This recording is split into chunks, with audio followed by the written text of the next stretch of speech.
네, 다시 돌아왔습니다. 이번 시간 수업을 듣기 전에 여러분들이 혹시 세포호흡 1단계부터 3단계까지의 과정을 정확하게 이해를 하지 못하고 있다면 수업을 듣기 전에 일단은 3단계까지의 정확한 이해를 먼저 하시고 지금 선생님이 지금부터 하는 이 수업을 듣는 게 도움이 많이 될 것 같습니다. 자, 그래서 지난 시간에 했던 거 그대로 선생님이 지금 그림을 펼쳐 놓았는데요. 산화적 이산화까지 다 끝났어요. 끝났고 지금 이제 한번 정리를 해보도록 할 텐데 먼저 지금 여기에 보이는 분자들의 숫자를 한번 주목해 보도록 하겠습니다. 뭐냐면 NADH, 그 다음에 FADH2, 그 다음에 수소 원소, 산소 원소, 물 이런 식의 분자들이 어떤 식으로 분자의 개수들이 이렇게 딱딱 맞아 떨어지는지 한번 보도록 할게요. 먼저 여러분들이 기억을 좀 해주셨으면 좋겠는 게 NADH 같은 경우, 자 NADH 같은 경우 지금 그림을 한번 봐주세요. 지금 NADH의 경로는 이렇게죠.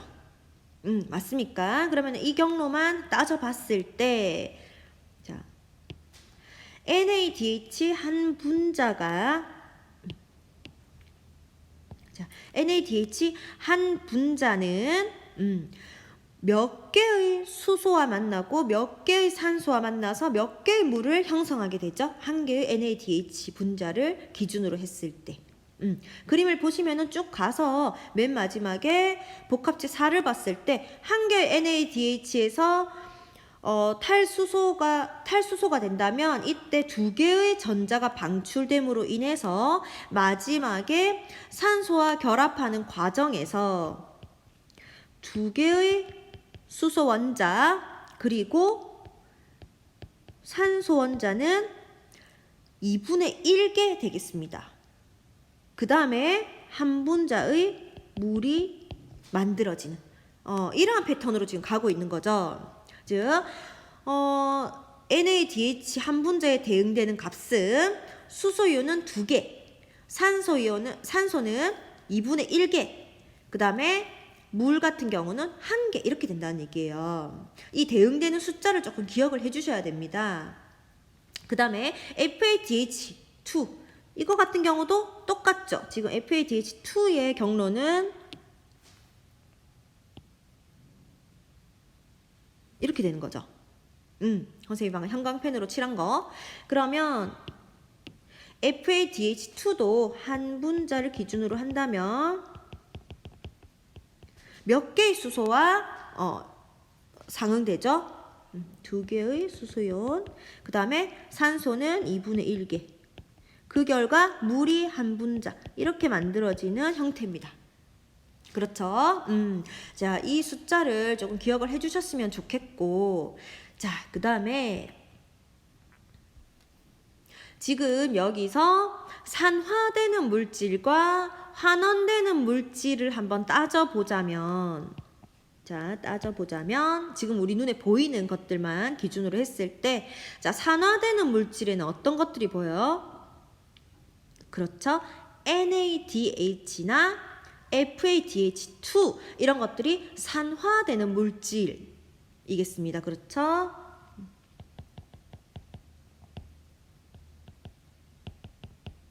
자, 산화되는 물질은요. 자, 이렇게 되겠습니다.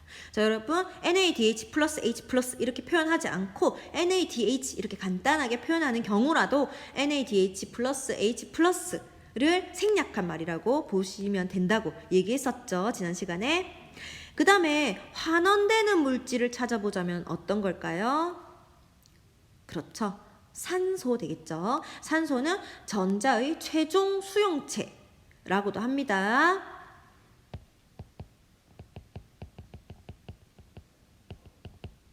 자, 환원되는 물질은 O2 되겠습니다. 자, 그럼 여기서 결론적으로 우리가 산화적 인산화를 봤을 때 NADH나 FADH2에서 전자가 방출됨으로 인해서 ATP가 결국 형성될 수가 있었던 거죠. 즉 NADH나 FADH2로부터 전자가 방출되고 이 방출된 전자들 덕분에 수소이온이 펌핑되는 것이고 그 결과 화학 삼투가 생기는 것이고 그 결과 ATP가 만들어지는 거니까.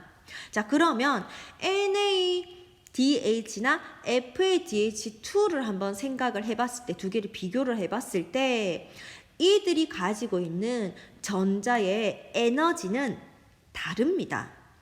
둘 다 고에너지 전자를 방출해가지고 수소이온을 펌핑시키는 건 맞는데 이 양적으로 한번 비교를 해보자면 이 두 아이가 가지고 있는 전자의 에너지 크기는 NADH가 더 큽니다.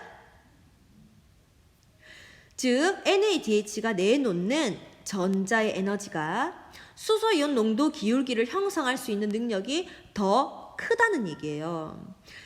능력이 더 크다는 얘기는 결국 더 많은 ATP를 생산해낼 수 있다, 이렇게 생각해 볼 수가 있는 거죠.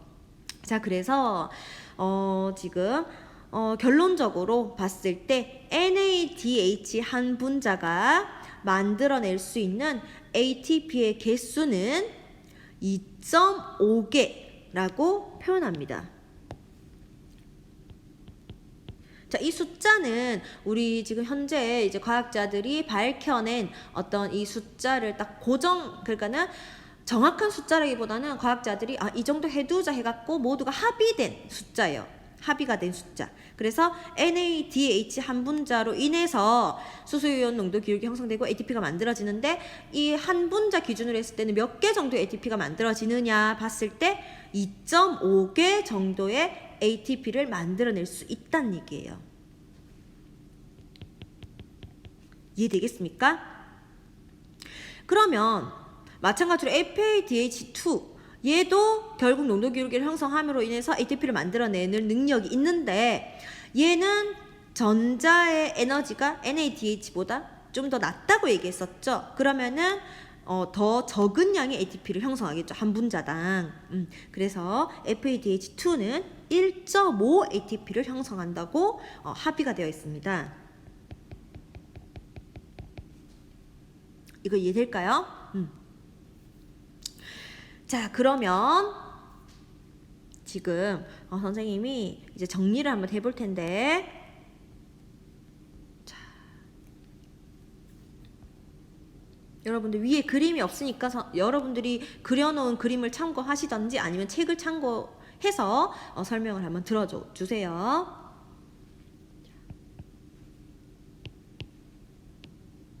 자, 지금 이게 마지막 결론인데요.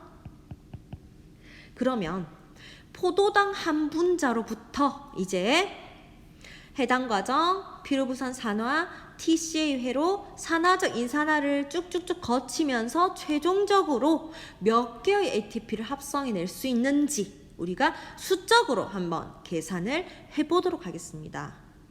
자, 세포호흡의 기본 목적이 뭐라고 그랬죠? 그렇죠. ATP 합성입니다. 자, 그래서 포도당 한 분자를 분해해가지고 세포호흡의 전 과정을 거쳤을 때, 산소호흡 전 과정을 거쳤을 때 최종적으로 ATP를 몇 개 합성할 수 있는지 한번 보자는 얘기입니다. 잘 따라오세요. 어려운 계산 아니에요. 자, 보세요. 자, 포도당 한 분자로부터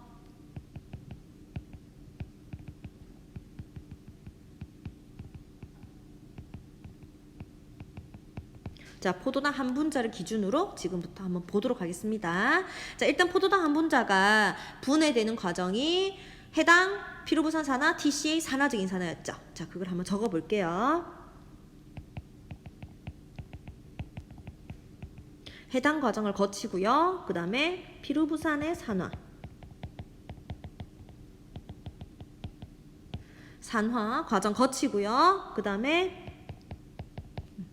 TCA 회로 거치고요. 마지막 산화적 인산화.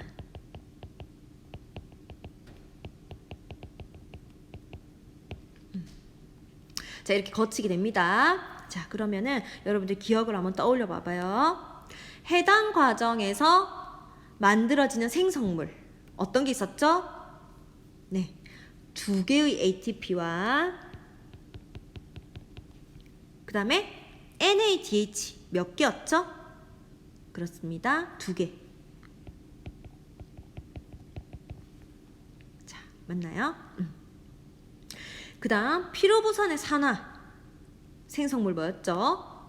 지금 CO2도 물론 생성물이 있지만 지금은 ATP를 합성해낼 수 있는 ATP와 연관되어 있는 생성물만 따지기 때문에 ATP나 혹은 NADH나 FADH2만 따져줘야 되는 거예요. 자, 그래서 피로부산의 산화에서는 그렇죠. NADH가 2개 만들어졌었죠. 왜 2개죠? 지금 포도당 한 분자에서 피로부산 2개가 만들어졌기 때문에 실질적으로 피로부산의 산화에서는 NADH가 한 분자 만들어지지만 그 한 분자 만들어지는 게 2번 진행이 되었기 때문에 최종 2개의 NADH죠. 여러분들 잘 이해가 안 되면 다시 앞에 계속 보셔야 됩니다. 그 다음 TCA 회로에서는 회로 하나당 하나의 ATP니까 그게 지금 2번 도니까 이 ATP에다가 그 다음에 NADH는 TCA 회로에서 회로 한 번당 3개가 만들어지는데 피로부산이 2개니까 2번 반복이죠. 그래서 6NADH.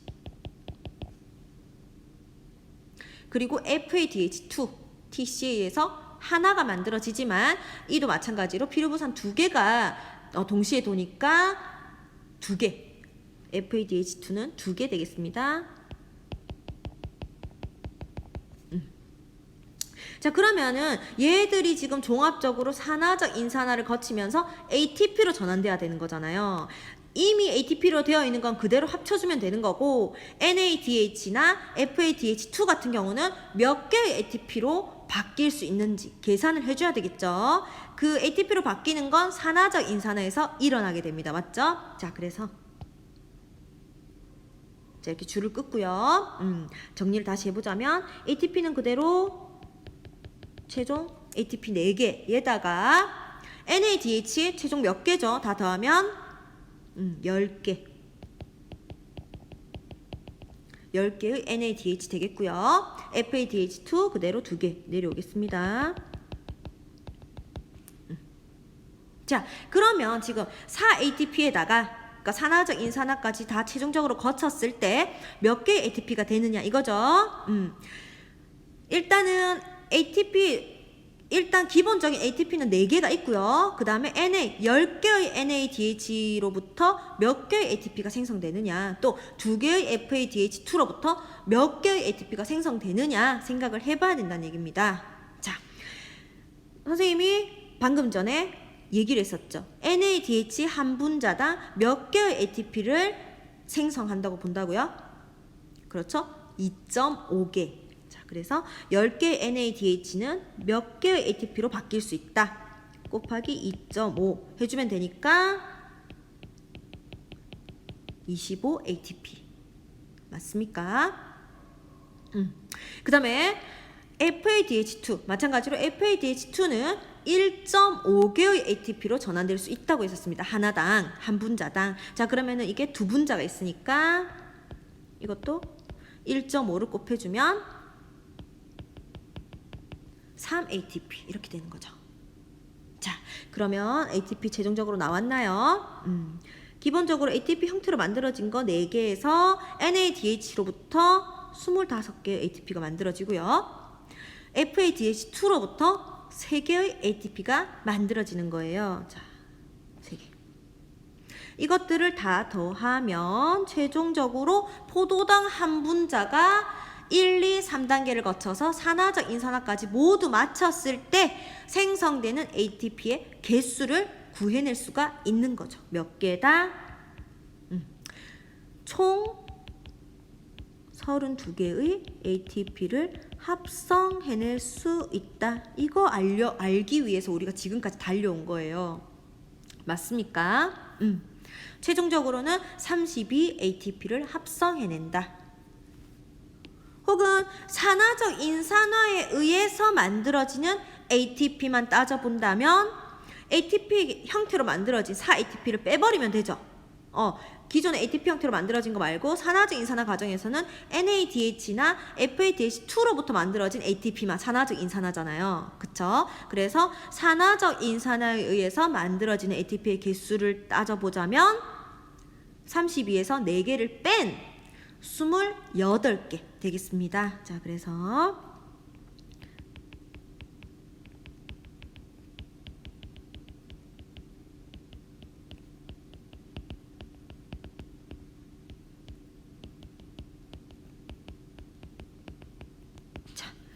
이렇게 정리를 해주시면 되겠죠. 자, 이해되시나요? 네, 뭐 거의 끝났어요, 이제. 자, 그러면 선생님이 이거는 세포의 전체 반응식입니다. 자, 전체 반응식을 같이 한번 이해해 보는 시간을 가져보도록 하겠습니다. 자, 이 전체 반응식은 우리 교과서에는 따로 나오지 않은 것 같고 선생님이 수능 특강에서 가져온 반응식입니다. 여러분들 이 전반적인 내용을 알고 있으면 어렵지 않게 이 숫자들을 판단할 수 있을 것 같은데요. 일단 보도록 하겠습니다. 자, 지금 이거는 산화적 인산화 과정, 그러니까는 산화적 인산화 과정을 거치는 동안의 반응식이라고 보시면 돼요. 산화적 인산화 과정에서의 전체 반응식. 자, 보겠습니다. 먼저 산화적 인산화에 들어갈 때 NADH는 이미 그 전에 1, 2단계에서 형성된 아이들이 산화적 인산화로 들어오는 거잖아요. 그래서 NADH는 10개가 형성되어 있었죠. 맞나요? 그래서 10개. 그 다음에 FADH2는 2개가 형성되어서 산화적 인산화로 들어오게 되는 거죠. 이거는 포도당 한 분자 기준으로 지금 보는 거예요. 그러면은 2개. 자, FADH2는 2개 이렇게 되겠습니다. 자, 그러면은 산소의 개수 봐봐요. 산소. 자, 지금 아까 선생님이 뭐 어떤 걸 설명했냐면 이거 얘기했었죠.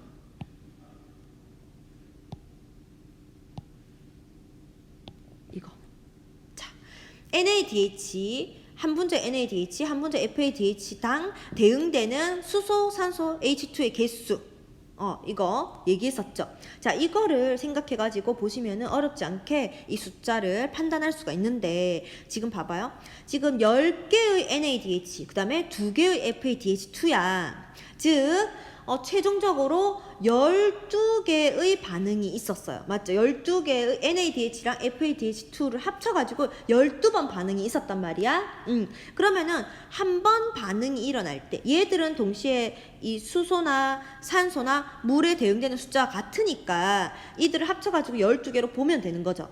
그러면은 12개를 기준으로 지금 한 번을 기준으로 했을 때 산소는 몇 개에 대응했었죠? 한 번 기준으로 했을 때는 한 번 기준으로 산소는 2분의 1개가 소모가 되었단 말이야. 맞죠? 그러면은 12개를 기준으로 한다면 산소는 몇 개가 돼야 된다? 6개가 기준이 돼야 되는 거예요. 되겠습니까? 그래서 지금 최종 NADH와 FADH를 합친 값이 10이니까 O2는 6개가 되는 거예요. 되겠습니까? O2 6개. 보이죠? 그 다음에 수소 같은 경우는 봐봐요. 수소 같은 경우는 지금 NADH나 FADH2 한 분자당 2개의 수소를 소모한다고 했었거든요. 한 분자당 2개의 두 개의 H 플러스를 소모한다고 했었는데, 지금 12개를 소모하게 됐으니까 최종적으로 수소는 몇 개를 소모하게 되겠다. 24개의 수소를 소모하게 되는 겁니다. 되겠습니까? 지금 이거는 헷갈릴까봐 적어주겠습니다.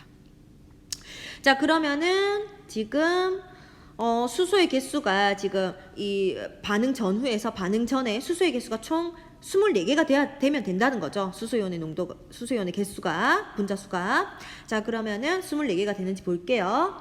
지금 여기서 수소 10개, 여기서 10개, 여기서 4개. 자, 최종 24개. 맞네요. 그래서 이런 전체 반응식에서 각각의 분자들의 개수를 헷갈리지 않고 적어낼 수 있느냐, 이런 것도 연습을 한번 해보셔야 되겠습니다. 자, 여기서 ATP 같은 경우는 산화적 인산화에 의한 반응이기 때문에 28 이렇게 되어 있는 거죠. 되겠습니까?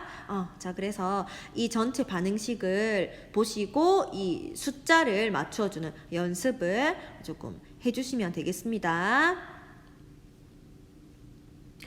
자, 그러면 판서로 다시 돌아갈까요? 판서로 돌아갈까요? 아니면 교과서로, 이제 교과서로 한번 돌아가 보도록 하겠습니다. 자, 교과서.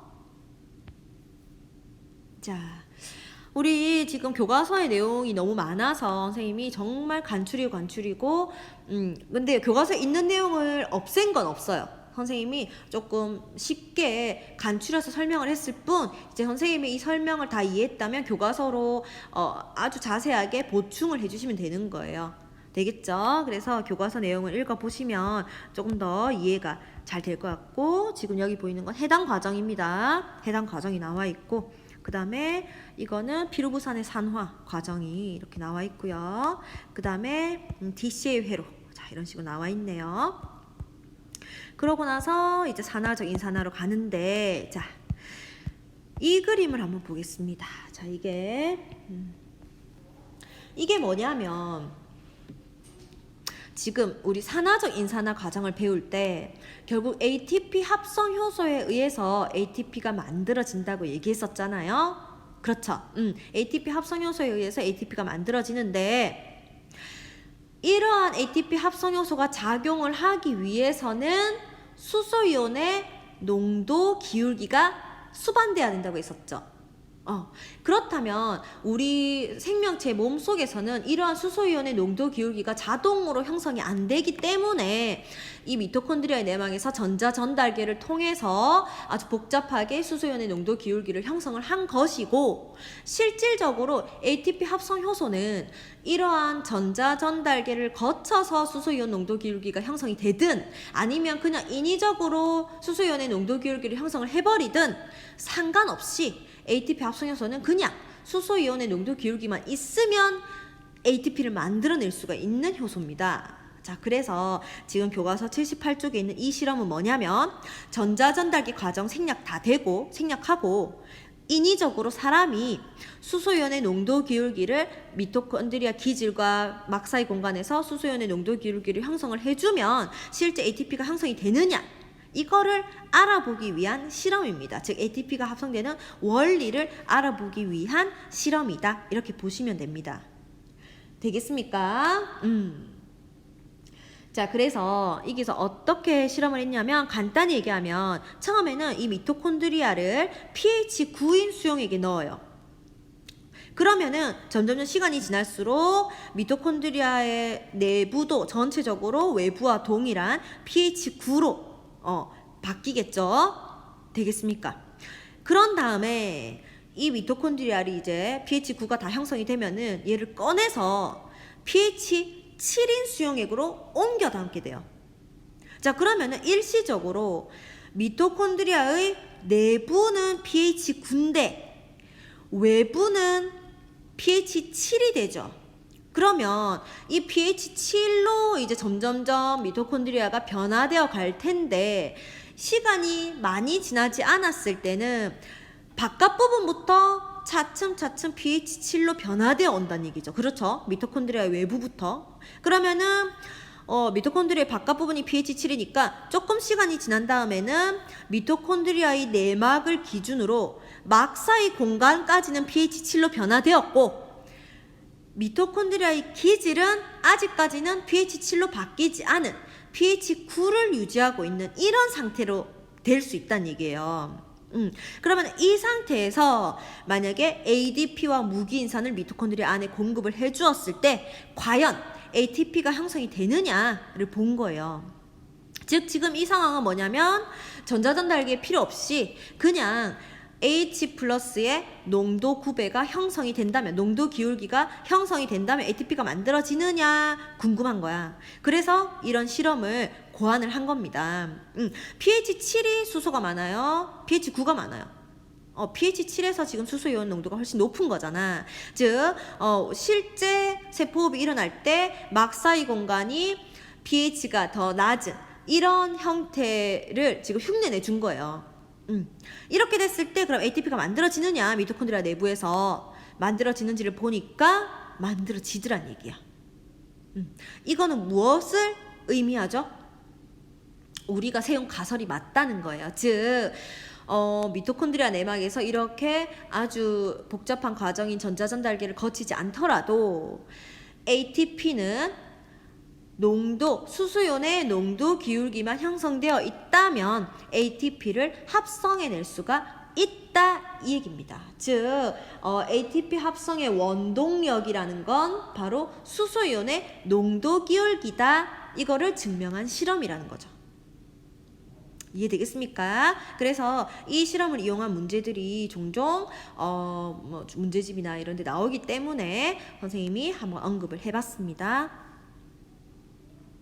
자, 그러면 자, 이것으로 세포호흡 다 배웠습니다. 여러분 축하드립니다. 축하드려요.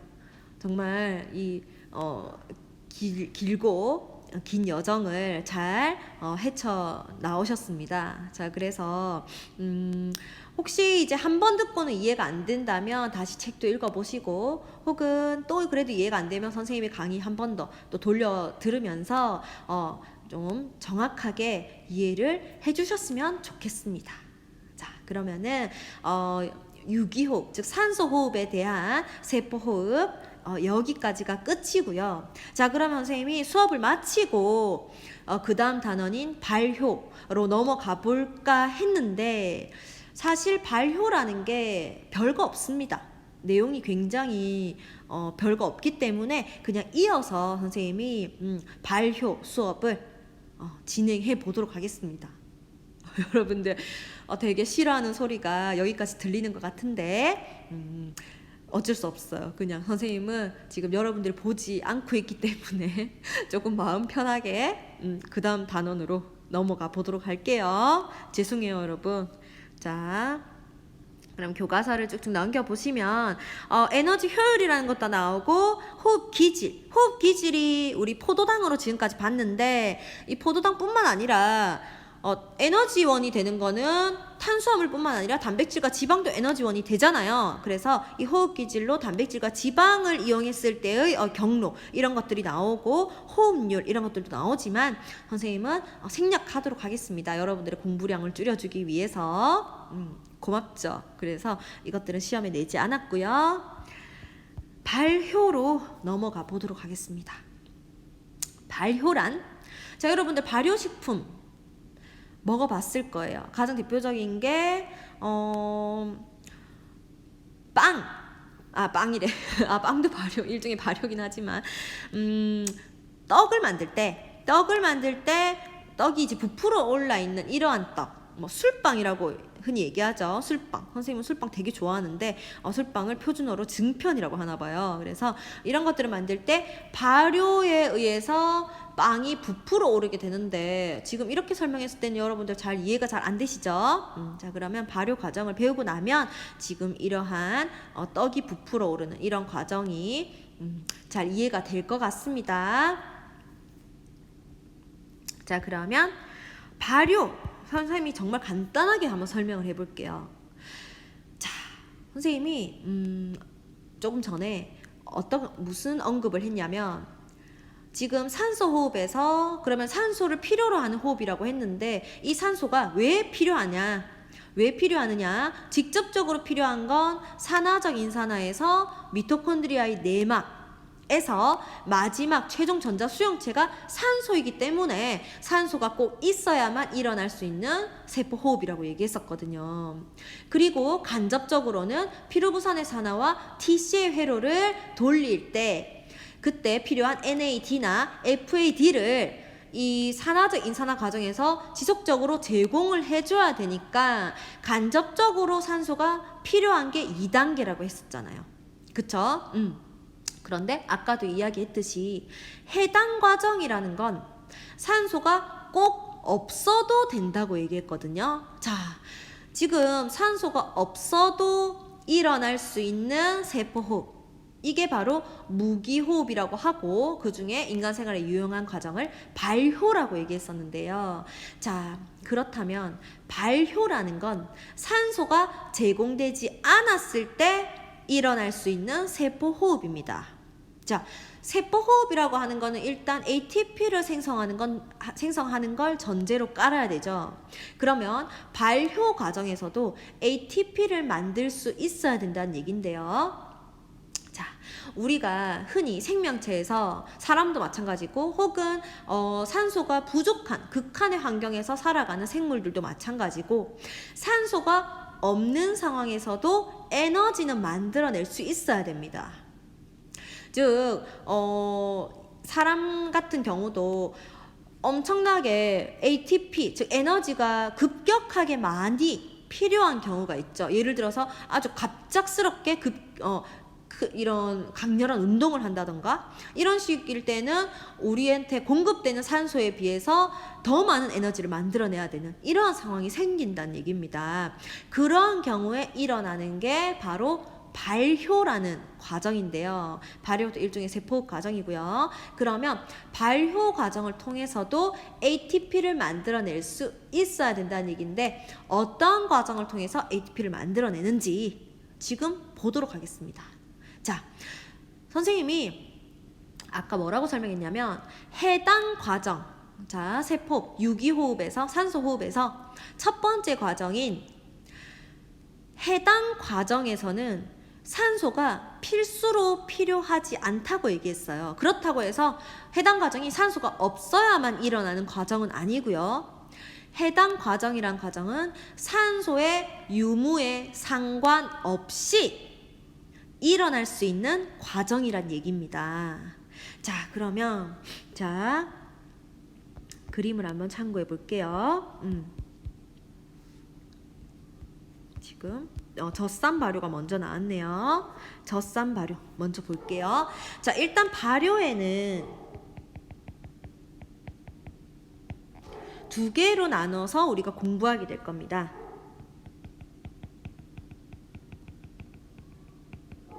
젖산 발효와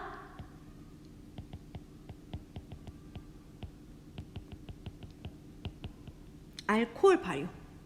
자, 쉽게 말해서 젖산 발효는 우리가 김치 만들 때 김치가 익어가는 과정, 그런 경우에 젖산이 많이 만들어져서 익어가는 거거든요. 그래서 김치가 익을 때 일어나는 발효 과정이 젖산 발효고, 또 다른 예로는 우리 몸에서 급격하게 운동을 할 때 우리가 급격하게 운동하고 나면 그 다음 날에 막 근육 뭉친다 하면서 막 아프죠. 그 아픈 게 바로 젖산 때문이거든요. 젖산. 그래서 그러한 경우에 사람에게서도 젖산 발효가 일어날 수 있습니다. 되겠죠? 자, 그러면 먼저 젖산 발효를 볼 텐데, 일단 발효라는 건 해당 과정은 그대로 진행이 됩니다. 자, 발효라는 건 무산소 호흡인데요. 산소 호흡과 동일하게 해당 과정은 그대로 진행이 되게 됩니다. 자, 해당 과정은 산소가 있으나 없으나 산소의 유무에 상관없이 진행될 수 있는 과정이라고 했었잖아요. 그러니까 기본적으로 해당 과정은 산소호흡을 하든 발효를 하든 해당 과정은 거치게 되면서 해당 과정이 끝난 후에 산소가 있느냐 없느냐에 따라서 산소호흡 과정으로 들어갈 것인지 혹은 발효 과정으로 들어갈 것인지가 결정이 되는 겁니다. 자, 그러면 지금은 발효 과정으로 들어가는 이 과정을 볼 텐데요. 자, 그림 한번 봐주세요. 그림. 자, 포도당으로부터 해당 과정을 거쳐서 두 개의 피루부산이 만들어지는 이 위의 과정 있죠. 지금 이 위에 선생님이 줄을 끈 이 위의 과정은 우리가 다 배운 그 과정이에요. 해당 과정. 그러면 해당 과정에서 무슨 일이 있었죠? 두 개의 중요한 이벤트가 있었습니다. 뭐였죠?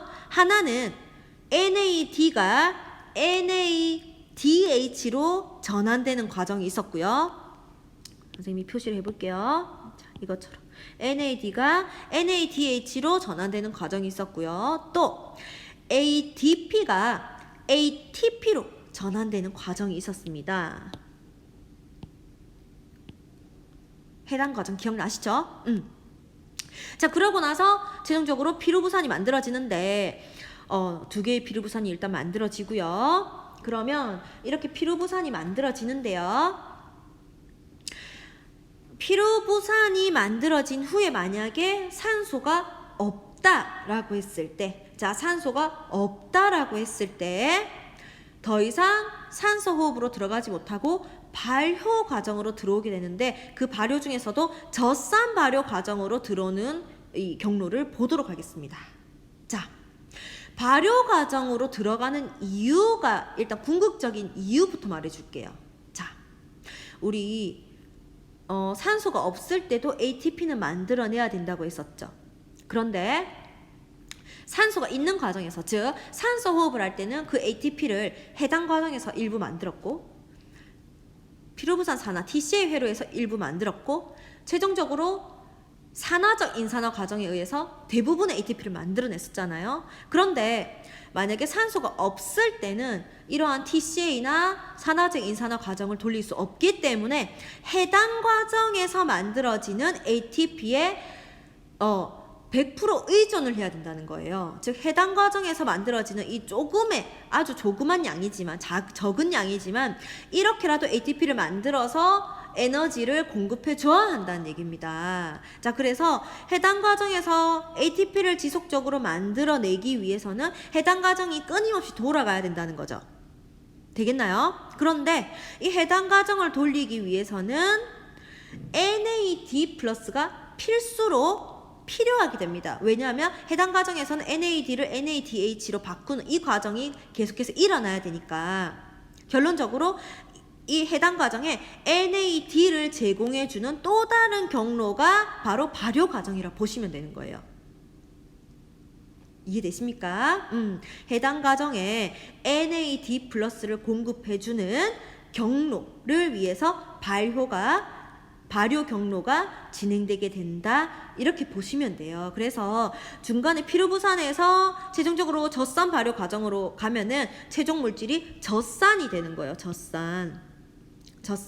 근데 그 과정에서 다른 건 알 필요 없고, 젖산으로 되는 과정에서 NADH가 다시 NAD로 전환되는 이러한 과정이 일어난다는 얘기예요. 왜 NAD를 만들어줘야 되느냐? 해당 과정에 다시 NAD를 공급해줘야 되기 때문에. 되겠죠? 그러면서 끊임없이 이제 젖산은 만들어지고, 젖산이 만들어지면서 이 생성된 NAD를 다시 해당에 제공을 해주고, 그러면 해당 과정이 다시 돌아가면서 계속적으로 적은 양이지만 ATP를 만들어낸다, 이렇게 보시면 된다는 얘기예요. 어렵지 않죠? 발효가 왜 일어나는지. 결국 해당 과정 계속 돌리려고 일어나는 거예요. 해당 과정을 계속 돌려서 조금이나마 ATP를 만들어내려고. 되겠습니까? 되겠죠?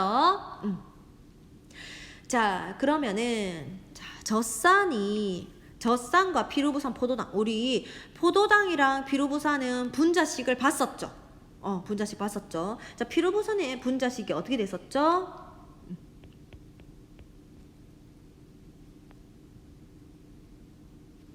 C부터 쓸게요. H3도 아니네요. 이랬습니다. 맞죠? 피루부산의 분자식이, 자, 이랬다면 이제 젖산으로 한번 와볼게요. 젖산도 일단은 탄소 몇 개입니까? 탄소가 빠져나가는 과정이 없었잖아요. 그래서 젖산도 C3고요. H는 몇 개가 돼야 되겠습니까? 자, NADH로부터 2개의 H를 받았죠. 되겠습니까? 그렇기 때문에 H는 2개를 증가시켜서 6 되겠습니다. 그 다음에 O는 그대로 산소의 변화도 지금 중간에 아무런 과정이 없었기 때문에 산소도 3 이렇게 되겠어요. 그래서 젖산의 분자식은 C3H6O3 이렇게 되는 겁니다. 자, 지금 발효 과정에서는 탄소와 수소의 분자 수를 좀 잘 기억을 해주셔야 돼요. 예전에는 이렇지 않았는데 요즘에 문제 트렌드가 지금 이런 분자의 숫자에 초점을 맞춰가지고 문제를 내는 경향이 좀 있습니다. 자, 그래서 기억을 해주셨으면 좋겠어요. 자, 젖산 발효 이게 끝이에요, 여러분. 자, 젖산 발효를 먼저 배운 이유는 지금 알코올 발효도 젖산 발효랑 목적은 똑같아요.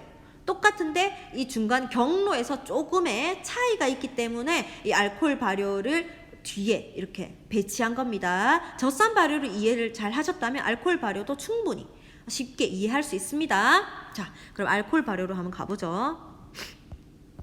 자, 알코올 발효는 일단 목적은 똑같아요. 발효라는 거는 왜 일어난다고 했다? 산소가 없을 때, 산소가 없지만 ATP를 만들어낼 필요성이 있을 때 조금이나마 이 ATP를 만들어내야 되는데 산소의 영향을 받지 않는 과정은 해당 과정이고, 그러면 이 해당 과정을 지속적으로 돌리기 위해서 이루어지는 경로가 바로 발효 경로라고 얘기했었고요. 앞서서 우리가 젖산 발효 배웠고, 지금 이 시간에는 에탄올을 최종 생성물로 만들어내는 알코올 발효에 대해서 배워보겠다는 얘기입니다. 자, 이런 식으로 발효가 두 종류로 나뉘는 이유는 이 발효를 일으키는 효소를 가지고 있는 생물의 이 차이죠. 그러니까는 이 발효 과정도 전부 다 효소 작용이거든요. 그러면은 지금 이러한 알코올 발효를 일으킬 수 있는 효소를 가지고 있는 대표적인 예가 효모입니다. 효모. 그래서 효모를 만약에 이 포도당을 우리가 탄수화물, 그러니까 포도당을 넣어주고 혹은 설탕을 넣어주고 산소를 차단한 다음에 효모를 넣어주면 알코올 발효가 일어난다는 얘기예요. 이해되겠습니까? 혹은 젖산 발효는 우리 몸에서도 이러한 젖산 발효가 일어나는 효소를 가지고 있고, 혹은 젖산균이라고 해가지고 이 젖산균에서 만들어내는 효소에 의해서 젖산 발효가 일어나게 돼요. 그러니까는 이 발효의 종류는 효소의 차이고요. 이 효소의 차이에 따라 발효가 조금씩 다른 경로, 최종 생성물이 젖산이냐 에탄올이냐에 따라서 젖산 발효, 알코올 발효 이렇게 부르는 거예요. 이해되겠습니까? 자, 그러면은 알코올 발효도 젖산 발효와 마찬가지로 목적은 해당 과정을 돌리기 위한 데 있습니다. 자, 그러면은 해당 과정을 돌리기 위해서 발효 경로를 통해서 무엇을 제공해 줘야 된다? 똑같아요. NAD를 제공해 줘야 돼요. NADH를 취해서 NAD를 제공해 줘야 된다는 얘기입니다. 이해되겠습니까? 자, 그런데 알코올 발효 같은 경우는 젖산 발효보다 하나의 경로가 더 추가되었어요. 뭐냐면, 자, 해당 과정을 거치는 거는 여기까지는 똑같아요. 해당 과정을 거쳐서 피루부산이 만들어진다. 여기까지는 젖산 발효와 똑같고요. 그러면은 젖산 발효처럼 피루부산에서 곧바로 젖산이 되느냐? 그게 아니라 피루부산에서 아세트알데하이드라고 하는 물질로의 전환이 먼저 일어나고, 그 다음에 이 아세트알데하이드로부터 최종적으로 에탄올이 형성되는 이러한 경로를 거치게 돼요. 자, 그런데 여기서 중요하게 우리가 봐야 될 내용이 뭐냐면, 피루부산이 아세트알데하이드로 되는 과정에서 피루부산은 탄소 3개인데 아세트알데하이드는 탄소 2개입니다. 그렇다는 건 탄소 하나가 이 중간 경로에서 방출이 일어나야 된다는 뜻인데, 이 방출이 일어날 때 탄소는 이산화탄소의 형태로 방출이 일어나게 돼요. 즉, 해당 과정을 거친 다음에 피루부산이 되고, 피루부산에서 아세트알데하이드, 또 아세트알데하이드에서 최종 에탄올이 되는 과정이 알코올 발효인데, 여기서 피루부산이 아세트알데하이드로 되는 과정에서 CO2의 방출이 일어난다. 이렇게 이해해 주시면 되겠습니다. 자, 되겠죠? CO2 방출이 한번 일어나고, 그런 다음 아세트알데하이드로 바뀐 다음에 이 아세트알데하이드가 에탄올로 전환되는 과정에서 NADH로부터 수소를 받아서 NAD를 형성해 주는 거예요. 그러면 이 NAD는 어디로 가느냐? 다시 해당 과정 안으로 들어가게 되는 거죠. 그러면서 해당 과정은 또 계속해서 진행이 될 수가 있다는 거죠. 왜? ATP를 만들어내기 위해서. 자, 되겠습니까? 이게 끝이에요. 알코올 발효도. 자, 그러면 우리 에탄올의 분자식을 한번 생각해 볼까요? 에탄올 분자식. 자, 일단 탄소 어때요? 탄소 피로부산에서 아세트알데하이드가 되는 과정에서 탄소 하나 잃었죠. 그래서 탄소는 2개 되겠고요. 수소 어때요?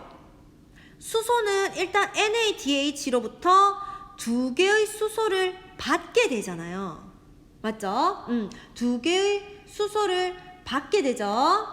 그러면 피로부산이 지금 수소가 4개니까 여기서 2개를 더 받으면 그렇죠. 수소가 6개. 자, 6개인데 자, 이렇게 쓰기도 하고 일단 적을게요. 수소가 6개고 그러면 산소는 어때요? 산소가 지금 피로부산 같은 경우는 산소가 3개잖아요. 그런데 아세트알데하이드로 되는 과정에서 산소 2개가 빠져나갔잖아. 그럼 산소는 하나 남는 거죠. 그래서 개수로만 따지면은 이렇게 적으면 되는데 정확한 에탄올의 분자식은 C2H5OH. 자, 이렇게 되겠습니다. 자, 개수로만 이제 판단을 해줄 때는 C 2개, H 6개, 이렇게만 생각해도 상관없고요. 정확한 분자식을 또 적고 넘어가야 될 것 같아서 선생님이 가로를 해서 한번 적어봤습니다. 자, 그래서 지금 선생님이 위에서는 언급을 했었나요? 젖산의 이 분자식을 적을 때도 H가 왜 6개가 되는지. 자, NADH로부터 H 2개를 받으니까 H 6개가 되고요. 밑에서도 H는 6개가 되면서 CO2가 빠져나간 거. 이것 때문에 젖산이랑 지금 분자수가 다른 거예요. 탄소의 분자수와 산소의 분자수가 이 CO2 빠져나가는 CO2 방출 과정이 중간에 있기 때문에 젖산과 분자식에서 차이가 생기는 겁니다. 분자의 개수에서. 이해되겠죠? 자, 그래서 발효도 여기까지가 끝입니다. 여러분. 어떠셨나요? 오늘 아주 장시간 동안 좀 달려온 느낌이 드는데 선생님이 최대한 여러분들이 이해하기 쉽게 해주려고 노력을 하긴 했는데 처음 한 번에 듣고 완벽하게 이해를 하기는 사실은 힘든 이 단원이 맞습니다. 그래서 여러분들 계속해서 한번 정확하게 이해될 때까지 반복을 해주셨으면 하는 바람이 있어요. 알겠죠? 그래서 일단 뒤에 교과서를 한번 보시면 거의 실험 있고 뭐 이렇게 끝이 났거든요. 그래서 세포호흡 우리 긴 시간 동안 한번 봤는데 여러분 세포호흡 과정을 완벽하게 이해를 만약에 하시면 그 다음에 나오게 될 광합성 과정도 어렵지 않게, 광합성도 물론 굉장히 복잡한 물질 대사 과정이긴 하지만 어렵지 않게 이해를 할 수 있을 것 같습니다. 자, 그래서 다음 시간에 이제 광합성 단원으로 우리 다시 들어가 보도록 하고요. 오늘 수업은 여기까지 하겠습니다. 여러분 정말로 진심으로 고생 많이 하셨습니다.